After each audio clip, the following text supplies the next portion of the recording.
Hello everyone, I hope you're having a great day. Let's try something. If I say to you the word karate, what comes to your mind?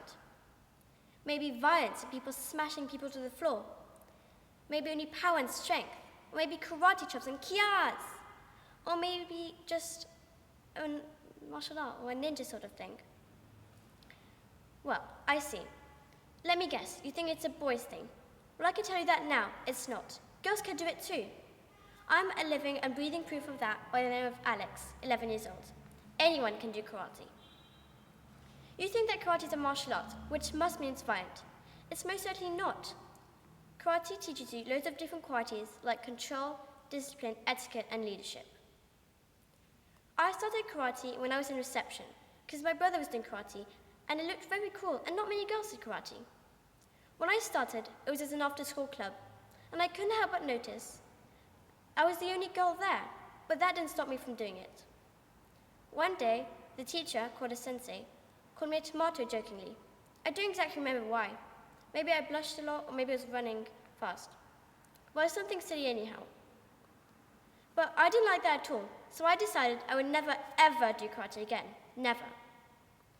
But that didn't entirely go out to plan. My parents said, keep going, continue karate. You can't just stop at that. And that is when, for the first time, I learned perseverance, and not to give up big things or even small things. Karate doesn't only teach you self-defense, it also teaches you things like courage and perseverance, which is essential in life. After that, it was my very first graduation with a kata. Oh, that's a kata. I was around 7 years old and a red belt going for yellow. Red is just after white, so I hadn't had that much experience yet. It was nearly finished, and there was just the award ceremony left, so I was sitting there a little bored. Hey, don't judge me. I've been sitting there for hours, attentively interested at first, but then it lasted for 2 hours. Still, I was excited who would win the awards. They spoke into a microphone so that everyone could hear. I sat there, my heart beating. So they started announcing who had won, and I heard a name. It was mine, but surely I had misheard, I thought. Finally, a sensei came and gestured for me to get up, so I got up, and under the eyes of 250 or more students, I took hold of the little trophy for most improved student with trembling hands, and felt rather proud of myself. And that is what kept me going in karate and helped me believe in myself. After that, I started competition, and I went there thinking, well, I'm going to win everything, only to be slightly disappointed and not winning anything. But disappointed is putting it lightly. Let's say I was devastated and started to cry. But then one of my senseis came up to me and said that you don't always win, and that was fine. He said that he didn't always win. And then I gulped out my tears and thought, easy for him to say. Then I realized what he meant. After that, I joined karate outside of school, and I joined the Junior Squad of Karate in the FSKA, Funakoshi Shotokan Karate Association. When I joined, I realized things were much more different. Firstly, there are many more competitions, and you expect to be responsible and work even harder. But most importantly, there are many more girls in this club, and over the years, many more joined. And there were loads of girl senseis. And guess what? The master of the FSKA is a woman.